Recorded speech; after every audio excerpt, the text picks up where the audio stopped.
गांव के एक छोटे से घर में रहने वाला रवि एक गरीब लेकिन मेहनती युवक था।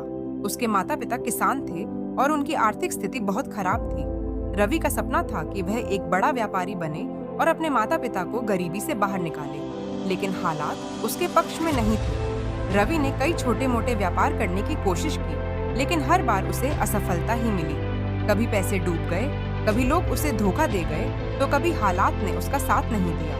हर असफलता के बाद उसके दोस्त और रिश्तेदार उसे ताने मारते, कहते कि वह कभी सफल नहीं हो सकता। लेकिन रवि के मन में एक बात हमेशा रहती, अगर मैं हार मान लूं तो कभी जीत नहीं पाऊंगा।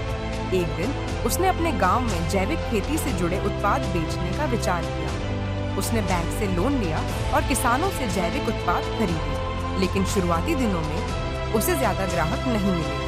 कई लोगों ने उसका मजाक उड़ाया, बोले ये भी कुछ दिनों में बंद हो जाएगा।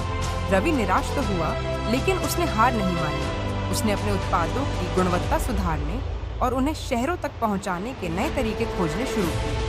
धीरे धीरे लोग उसके जैविक उत्पादों की गुणवत्ता को समझने लगे और उसका व्यापार बढ़ने लगा। फिर एक दिन एक बड़ी कंपनी ने उसके उत्पाद खरीदने का प्रस्ताव दिया। यह उसके जीवन का सबसे बड़ा मौका था। उसने पूरी मेहनत से इस सौदे को पूरा किया और देखते ही देखते उसका व्यापार आसमान छूने लगा। जो लोग पहले उसका मजाक उड़ाते थे, वही अब उसकी तारीफ करने लगे। रवि की कहानी हमें यह सिखाती है कि असफलता आखिरी पड़ाव नहीं है। अगर हम धैर्य और मेहनत से लगे रहें, तो सफलता बस एक कदम दूर होती है। इसलिए हार मत मानो, सफलता बस एक कदम दूर है।